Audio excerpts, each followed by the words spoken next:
Hello, my name is Naomi Flores, and today I will be discussing peer pressure during early adolescence and how it shapes identity. My conducted research will be presented to address how the battle between social belonging and individuality is directly influenced by others from a social standpoint. Provided here is my agenda to which we will follow shortly. To provide more context before I begin my examination, I will explain some core topics of discussion. My area of focus within this examination follows the socio-emotional development of early adolescence. Individuals within this category are typically aged from 10 to 14 years old.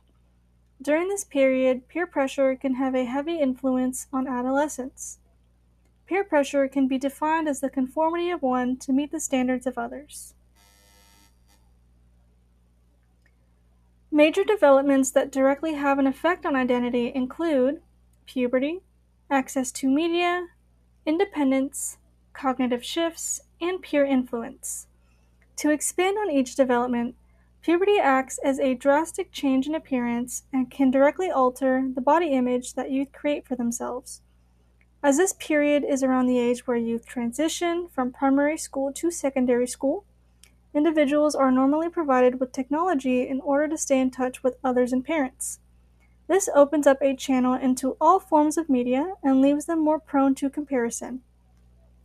Changes in cognition and an improved social awareness can also lead youth to become more independent and become easily influenced by others.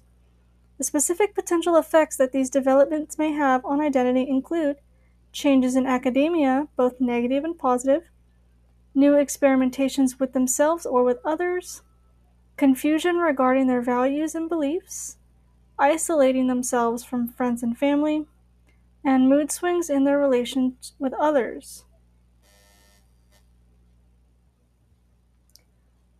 The relation that peer pressure has on identity is one that has been addressed in a multitude of studies under my research.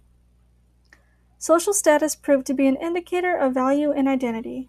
It was found under Mitchell-Prinstein that adolescents are more likely to conform to others when they are in the presence of an individual that they perceive to have a higher status than their own. His team also found that adolescents who are having uncertainties in their social identity, such as social anxiety and low self-esteem, have a higher probability of conforming to their peers. Stressors that exacerbate the pressure for youth to conform to their peers include the following findings. In regards to this graph on the right, they include getting good grades, looking good for their peers, the need to fit in, appearing strong, being good at sports, involvement, and sexual activities. Peer pressure itself presents a common dilemma in one's identity: the need to belong and conform versus the need to stay true to oneself despite the social risks. Peer pressure often leads to one weighing the benefits and shortcomings of remaining outside the box. Pressures also stem from friendships and the fear of being alone. However, evidence suggests that there may not even be the need to choose one or the other. Studies show that most peer friendships are initiated based on similarity to one another. The studies also state that friendships can be a healthy space for positive development and exploration of identity. The evidence suggests that belonging and acceptance can be fulfilled without the loss of individuality. Friendships made in similarity allude to the idea that there is belonging and friendship for all, and room for growth and change can still be present. However, when youth feel forced to decide, it can present the issue in the form of an identity crisis.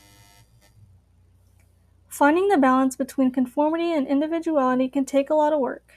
In order to combat the reoccurring dilemma that may happen, there are a couple of coping strategies that adults can utilize in preserving the decisions of youth.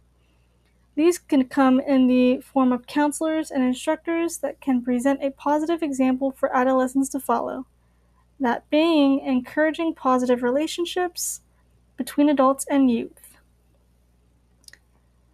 Secondly, this can be through prior guidance from parents in presenting ways to deal with scenarios that may arise in their daily life.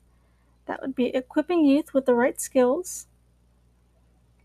Following that, this can be a positive reinforcement and words of affirmation from others and curating a steady self-esteem. This would be a nurturing self-esteem. To conclude my research, I will present my final findings. Through the utilization of scholarly articles and affiliated sources, I found that there was an apparent correlation between peer pressure and its effect on adolescent identity. The developmental changes during this period and the want to conform are factors to consider, as they were shown to exacerbate the effects of peer pressure on identity. While these findings were deducted, there are still methods we can utilize as a society to take better care of our youth and prepare them for the changes that they will experience. Lastly, these were the sources I utilized under my research. Thank you for your time.